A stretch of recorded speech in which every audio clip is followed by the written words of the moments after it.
আসসালামু আলাইকুম ওয়া রাহমাতুল্লাহি ওয়া বারাকাতুহু। সুপ্রিয় শিক্ষার্থী বন্ধুরা, আজকের ক্লাসে আমরা আলোচনা করব অষ্টম শ্রেণীর বিজ্ঞান এর প্রথম অধ্যায় যাযাবর পাখিদের সন্ধানে। এই অধ্যায়টি থেকে বার্ষিক পরীক্ষায় যে প্রশ্ন আসবে তার সাজেশন নিয়ে আলোচনা করব ইনশাআল্লাহ। আলোচনা করছি অনুশীলনী বই থেকে প্রথম অধ্যায় যাযাবর পাখিদের সন্ধানে। তবে এখানে সংশ্লিষ্ট বিষয়বস্তু অনুসিদ্ধান্ত পাঠে যেটা রয়েছে সপ্তম অধ্যায়, একাদশ এবং দ্বাদশ অধ্যায় রয়েছে।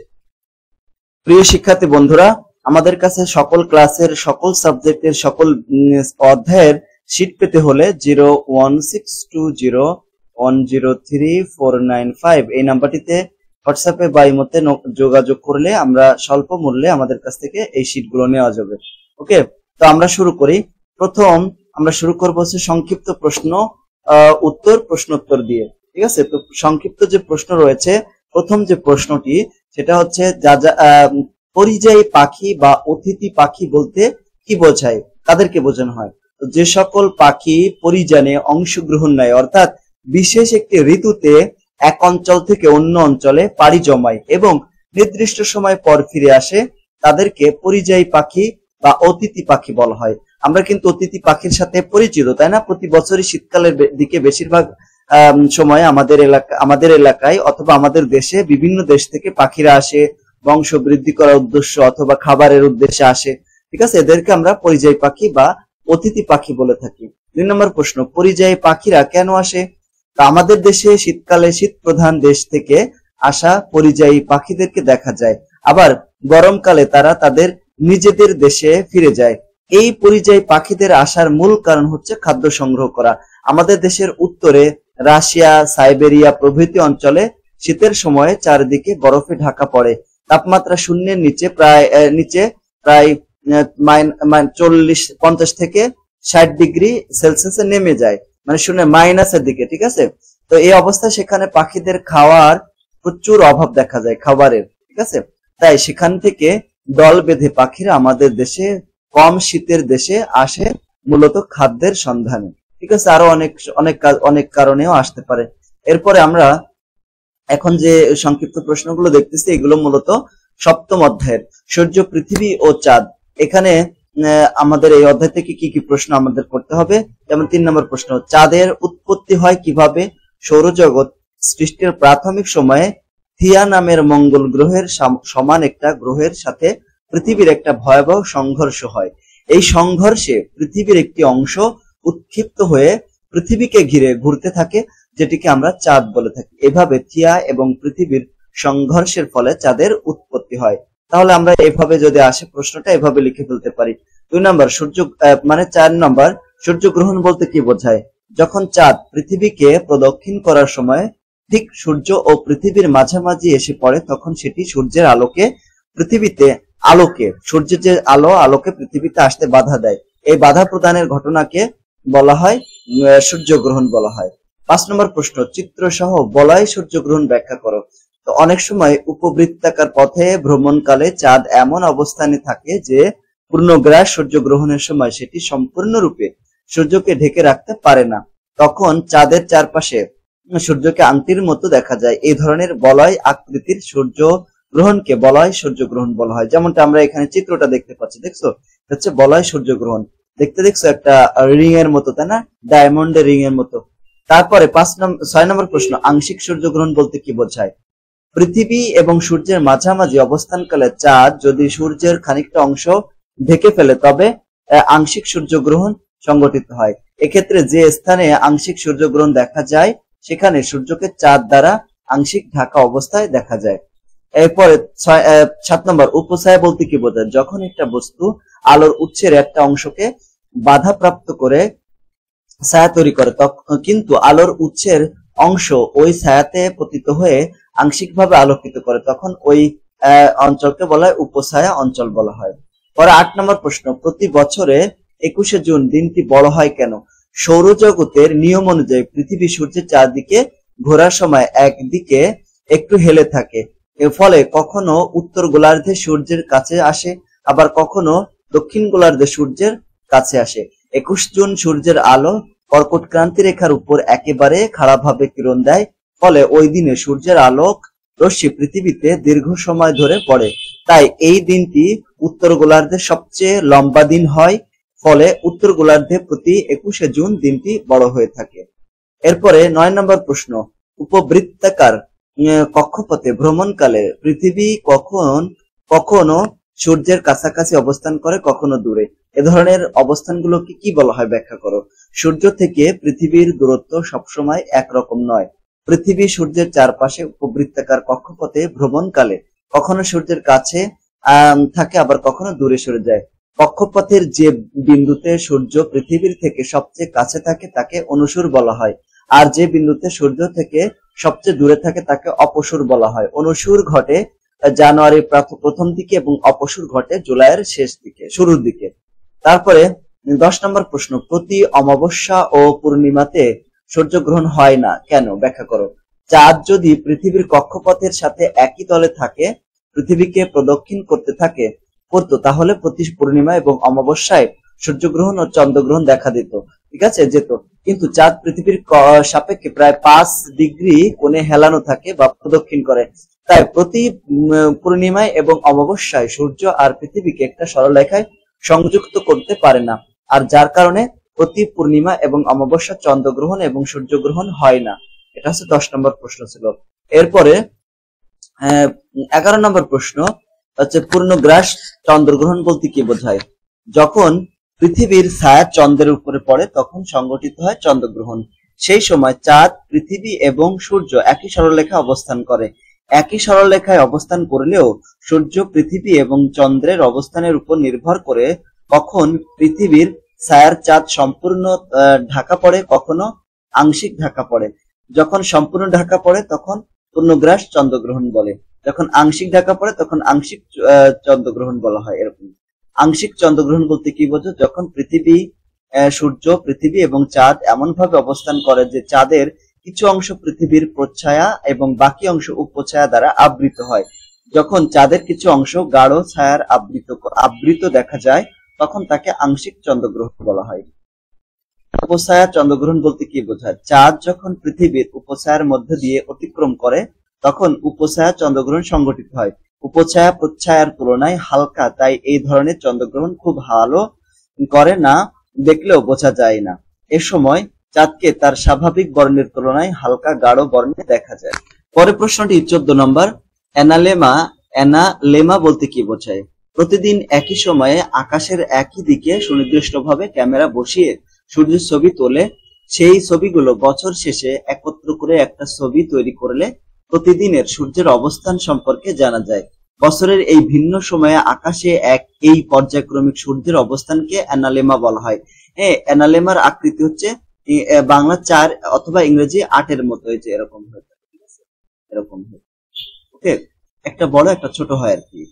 তারপরে 15 নম্বর প্রশ্ন, অ্যানালেমার নিচের অংশ উপরের অংশের চেয়ে চওড়া বা বড় হয় কেন। এই যে এরকম দেখা যায়, ঠিক আছে, এই যে এটা এরকম হয় কেন হয়। আমরা জানি অ্যানালেমার আকৃতি 4 এর মতো, কারণ পৃথিবীর কক্ষপথটি নিখুঁত বৃত্তাকার নয়। আমরা জানুয়ারিতে সূর্যের কাছাকাছি অবস্থান করি এবং এর ফলে পৃথিবীর গ্রীষ্মকালের তুলনায় দ্রুত গতিতে চলে যায়, যার ফলে অ্যানালেমার নিচের অংশ উপরের অংশের তুলনায় বড় দেখা যায়। তারপরে 16 নম্বর, অক্ষাংশ এবং দ্রাঘিমাংশ দিয়ে পৃথিবীর বিভিন্ন স্থানের অবস্থান কিভাবে বের করা যায়। এগুলো কিন্তু রচনাতেও আসতে পারে, রচনামূলক প্রশ্ন আসতে পারে, ছোটতেও আসতে পারে। তো ছোট মানে সংক্ষিপ্ত প্রশ্ন যদি আসে, যত ছোট করে তোমরা পারো উত্তর দিতে ততটাই ভালো হবে। অক্ষরেখা আর দ্রাঘিমা রেখা হচ্ছে রেখা, অক্ষাংশ আর দ্রাঘিমা হচ্ছে কোণ। একটা নির্দিষ্ট কোণের জন্য একটি নির্দিষ্ট অক্ষরেখা আঁকা হয়, তাই একটা অক্ষরেখার প্রতিটি বিন্দুতে অক্ষরেখার মান সমান, ঠিক আছে। একইভাবে একটা নির্দিষ্ট কোণের জন্য একটা নির্দিষ্ট দ্রাঘিমা রেখা আঁকা হয়, তাই একটা দ্রাঘিমা রেখার প্রতিটা বিন্দুতে দ্রাঘিমাংশের মান সমান। পৃথিবী পৃষ্ঠের যে কোনো স্থানের একটি অক্ষাংশ এবং দ্রাঘিমাংশ রয়েছে এবং এই দুটি স্থানাঙ্ক জানলেই স্থানটি কোথায় সেটি সুনির্দিষ্টভাবে জানা যাবে। এভাবে অক্ষাংশ ও দ্রাঘিমাংশ দিয়ে পৃথিবীর বিভিন্ন স্থানের অবস্থান বের করা যায়। এইগুলো হচ্ছে আমরা 7ম অধ্যায় থেকে পড়লাম। এখন 11তম অধ্যায়ে ভৌগোলিক স্থানাঙ্ক, স্থানিক সময় এবং অঞ্চল সমূহ, এই অধ্যায়টি থেকে আমাদের কতগুলো সংক্ষিপ্ত প্রশ্ন পড়তে হবে। সেগুলো হচ্ছে 17 নম্বর, আন্তর্জাতিক তারিখ রেখা বলতে কি বোঝায়। প্রতিটি দ্রাঘিমা রেখা একটা অর্ধবৃত্ত, সেক্ষেত্রে মূল মধ্যরেখার একেবারে বিপরীত দিকের যে দ্রাঘিমা রেখা আছে তার মান হবে 180 ডিগ্রি। এই দ্রাঘিমাংশের কোনো পূর্ব পশ্চিম থাকে না। এই দ্রাঘিমা রেখার নাম আন্তর্জাতিক তারিখ রেখা। এতটুকু লিখলেই কিন্তু হবে। পৃথিবীতে দিন তারিখ গণনার জন্য এই তারিখটি উদ্ভব, তাই এই তারিখের দুই পাশে দুটি ভিন্ন তারিখ ধরে নেওয়া হয়। তারপরে প্রশ্ন চলে গেলাম 18 নম্বর। 180 দ্রাঘিমা রেখাকে আন্তর্জাতিক তারিখ রেখা বলা হয় কেন? এটা কিন্তু এমসিকিউ তে আসতে পারে যে কত ডিগ্রিকে দ্রাঘিমা রেখাকে আন্তর্জাতিক তারিখ রেখা বলা হয়। 180 ডিগ্রি দ্রাঘিমাকে 180 ডিগ্রি দ্রাঘিমা রেখাকে অনুসরণ করে আন্তর্জাতিক তারিখ রেখা আঁকা হয়েছে মূলত প্রশান্ত মহাসাগরের উপরে মানচিত্রে। 180 ডিগ্রি দ্রাঘিমা রেখাকে অনুসরণ করে এই রেখা কল্পনা করা হয়, তাকে আন্তর্জাতিক তারিখ রেখা বলে। এ কারণে 180 ডিগ্রি দ্রাঘিমা রেখাকে আন্তর্জাতিক তারিখ রেখা বলা হয়ে থাকে। এরপরে 19 নম্বর প্রশ্ন, সেটা হচ্ছে আন্তর্জাতিক তারিখ রেখা আঁকা বাঁকা টানা হয়েছে কেন, ব্যাখ্যা করো। সময় এবং বারের অসুবিধা দূর করার জন্য তারিখ বিভাজনকারী রেখা আঁকা বাঁকা হয়। আন্তর্জাতিক তারিখ রেখাকে কোথাও কোথাও বাঁকিয়ে রাখা হয়েছে, কারণ এই রেখাকে 180 ডিগ্রি দ্রাঘিমা রেখা অনুসরণ করে প্রশান্ত মহাসাগরের উপর দিয়ে টানা হলেও সাইবেরিয়ার উত্তর পূর্বাংশ এবং এলিওসিয়ান, ফিজি এবং চ্যাথাম দ্বীপপুঞ্জের স্থলভাগকে এড়িয়ে চলার জন্য এই রেখাটিকে এলিওসিয়ান দ্বীপপুঞ্জের কাছে এবং ফিজি ও চ্যাথাম দ্বীপপুঞ্জে 11 ডিগ্রি পূর্ব দিয়ে বেঁকে এবং বেরিং প্রণালীতে 12 ডিগ্রি পূর্বে বেঁকে শুধু পানির উপর দিয়ে টানা হয়েছে। তা না হলে স্থানীয় অধিবাসীদের বার নির্ণয় করতে অসুবিধা হতো, কারণ একই স্থানের মধ্যে সময় এবং বার দুই রকম হয়ে যেত। এজন্য আঁকা বাঁকা অঙ্কন করা হয়েছে। 20 নম্বর হচ্ছে বিষুব রেখাতে সূর্য কেন লম্বভাবে কিরণ দেয়। 20 নম্বর প্রশ্নটি হচ্ছে বিষুব রেখাতে সূর্য কেন লম্বভাবে কিরণ দেয়। উত্তর মেরু এবং দক্ষিণ মেরু থেকে সমান দূরত্বে পৃথিবীকে পূর্ব পশ্চিমে বেষ্টন করে একটি রেখা কল্পনা করা হয়েছে। এই রেখাকে বিষুবী রেখা বলা হয়। বিষুব রেখা, নিরক্ষ বৃত্ত, মহাবৃত্ত, গুরুবৃত্ত প্রভৃতি নামেও পরিচিত। এই রেখার কাছ দিয়ে সারা বছর সূর্য চলাচল করে, যার কারণে বিষুব রেখাকে সূর্য সারা বছর খাড়াভাবে এবং লম্বভাবে কিরণ দেয় সূর্যের নিকট থাকার কারণে। তারপরে 21 নম্বর প্রশ্ন, সময় নির্ণয়ে গ্রিনিচ মূল মধ্যরেখা বলতে কি বোঝায়। পৃথিবীর যে কোনো স্থানের সময় যে মধ্যরেখার সাথে তুলনা করে নির্ণয় করা হয়, অর্থাৎ 0 ডিগ্রি দ্রাঘিমা রেখাকে গ্রিনিচ মূল মধ্যরেখা বলা হয়। এরপরে দ্বাদশ অধ্যায় থেকে আমাদের চুম্বক যে অধ্যায়টা আর কি, এই অধ্যায় থেকে কতগুলো প্রশ্ন দেখতে হবে। যেমন 22 নম্বর প্রশ্ন, চুম্বকের মেরুগুলোকে পূর্ব পশ্চিম নাম না দিয়ে উত্তর দক্ষিণ নামকরণ করা হলো কেন। কারণ চুম্বকের মেরুগুলোকে উত্তর এবং দক্ষিণ নামকরণ করা হয়েছে কারণ হচ্ছে প্রতিটি চুম্বকের প্রান্তে যেখানে তাদের আকর্ষণ ও বিকর্ষণ করার ক্ষমতা বেশি, সেই প্রান্তই চুম্বকের মেরু। একটা চুম্বকের দুটি ভিন্ন মেরু থাকে, যা পৃথিবী নামক বিশাল আকৃতির চুম্বকের মেরু দ্বারা আকর্ষিত বা বিকর্ষিত হয়। যদি একটি চুম্বককে ঝুলিয়ে রাখা হয় তবে তা পৃথিবীর চুম্বক ক্ষেত্র দ্বারা আকর্ষিত হয়ে উত্তর এবং দক্ষিণ মুখী হয়ে থাকে। পৃথিবীর উত্তর দিকে যে মেরু থাকে তা চুম্বকের দক্ষিণ মেরু, আবার পৃথিবীর দক্ষিণ মেরু বরাবর থাকে চুম্বকের উত্তর মেরু। তাই বলা হয় চুম্বক মেরু উত্তর দক্ষিণ হয়, পূর্ব পশ্চিম হয় না। 23 নম্বর প্রশ্ন, চুম্বক কেন কিছু কিছু পদার্থকে আকর্ষণ করে। চুম্বক যে সকল পদার্থকে আকর্ষণ করতে পারে তাদের একটা বিশেষত্ব আছে এবং এরকম পদার্থকে চৌম্বকীয় পদার্থ বলে। চুম্বকের দুই পাশে দুটি মেরু, একটা উত্তর মেরু এবং একটা হচ্ছে দক্ষিণ মেরু। উত্তর মেরু আবার দক্ষিণ মেরু একে অপরকে আকর্ষণ করে, আবার উত্তর মেরু অপর উত্তর মেরুকে এবং দক্ষিণ মেরু অপর দক্ষিণ মেরুকে বিকর্ষণ করে। চার্জের সঙ্গে চুম্বকের মেরুর একটা মিল রয়েছে এজন্য। এরপরে 24 নম্বর প্রশ্ন, চুম্বক ছাড়া পৃথিবীতে জীবনের অস্তিত্ব কল্পনা করা যায় না কেন, ব্যাখ্যা করো। চুম্বক পৃথিবীতে জীবনের অস্তিত্ব টিকিয়ে রাখতে অতীব প্রয়োজনীয়। পৃথিবী একটা বিশাল চুম্বক, যার চৌম্বক ক্ষেত্রটি সূর্য থেকে প্রবল বেগে পৃথিবীর দিকে ছুটে আসা চার্জ কণাগুলোকে বিপরীতে আঘাত করতে না দিয়ে প্রাণী জগৎকে রক্ষা করে যাচ্ছে। যদি এই চৌম্বক ক্ষেত্র এইসব চার্জ কণাগুলোকে আটকে না রাখতো তবে পৃথিবী তৈরি হতো প্রাণহীন রুক্ষ পাথর, যার তাপমাত্রা থাকতো এতই বেশি যে যেখানে কোনো কিছুই টিকে থাকতো না। তাছাড়াও প্রতিদিন নানাভাবে চুম্বক ব্যবহার করে আমাদের জীবন করেছি সহজ। তারপরে 25 নম্বর, কিভাবে চুম্বক তাদের চৌম্বকত্ব হারায়। স্থায়ী চুম্বকগুলো তাদের চুম্বকত্ব হারাতে পারে যদি তারা তাদের ডোমেনগুলোকে প্রান্তিকরণের বাইরে ফেলার জন্য পর্যাপ্ত পরিমাণে ফেলে দেওয়া হয় বা আঘাত করা হয়। 20 তাপমাত্রার উপরে একটা চুম্বককে গরম করার ফলে চৌম্বকীয় ডোমেনগুলি স্থায়ীভাবে ব্যাহত হয়। দেখো, ডোমেন প্রত্যেকটা চুম্বকের ভিতরে এরকম একটা এরিয়া থাকে, ঠিক আছে? এরকম এই এরিয়াগুলোকে বলা হয় চুম্বকের কি ডোমেন বলা হয়। তো হালকা গরম করলে চুম্বকত্ব হ্রাস পায়, অথবা ঠান্ডা করলে সম্পূর্ণ চুম্বকত্ব পুনরুদ্ধার হয়। সুতরাং একটা চুম্বক তার চুম্বকত্ব হারাতে পারে যদি এটিকে অধিক তাপমাত্রা দেওয়া হয়। দেখো, যে তাপমাত্রার উপরে কোনো তাপমাত্রা দিলে সেটা চুম্বকত্ব হারায়, যে তাপমাত্রা দিলে সেটাকে 20 তাপমাত্রা বলা হয়। তো হাতুড়ির দিকে আঘাত করা বা উচ্চতা থেকে ফেলে দেওয়া হলেও এই চুম্বকত্ব হারাতে পারে। 26 নম্বর, চুম্বক কাঠকে আকর্ষণ না করে লোহাকে আকর্ষণ করে কেন? চুম্বক কাঠকে আকর্ষণ করে না, কিন্তু লোহাকে আকর্ষণ করে। কারণ হচ্ছে চুম্বকের ধর্মই হলো লোহা বা লোহা জাতীয় পদার্থকে আকর্ষণ করা। ইলেকট্রন বিন্যাস দিয়ে ব্যাখ্যা করা যায়। লোহা জাতীয় পদার্থের সুস্থিতি আয়নের ইলেকট্রন বিন্যাসে বেশ কিছু সংখ্যক অযুগ্ম ইলেকট্রন থাকে। এভাবে অনেকগুলো পরমাণুর অযুগ্ম ইলেকট্রন পরস্পর ডোমেইন এর সৃষ্টি করে। তাই কোন চুম্বকের কাছে লোহা জাতীয় বস্তুকে ধরলে এসব ডোমেইন এ শক্তিশালী চুম্বক ভ্রামক সৃষ্টি হয়, যা কাঠের ক্ষেত্রে অসম্ভব। ফলে লোহা চুম্বক দ্বারা আকর্ষিত হলেও কাঠকে আকর্ষণ করে না। তারপরে 27 নম্বর, চুম্বকের আকর্ষণের সবচেয়ে বেশি কোথায় হয়, কেন হয়?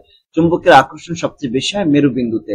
চুম্বকের আকর্ষণ ক্ষমতা এর বলরেখার ঘনত্বের উপর নির্ভরশীল। বলরেখাগুলো উত্তর মেরু থেকে লম্বভাবে বের হয়ে, দেখছো, এই যে লম্বভাবে এখান থেকে উত্তর মেরু থেকে বের হয়ে দক্ষিণ মেরুতে চলে যায়, দক্ষিণ মেরুতে লম্বভাবে শেষ হয়। চুম্বক বলরেখা চিত্র হতে দেখার এর ঘনত্ব 2 মেরুতে বেশি, তাই এই মেরুতে চুম্বকত্ব বেশি হয়।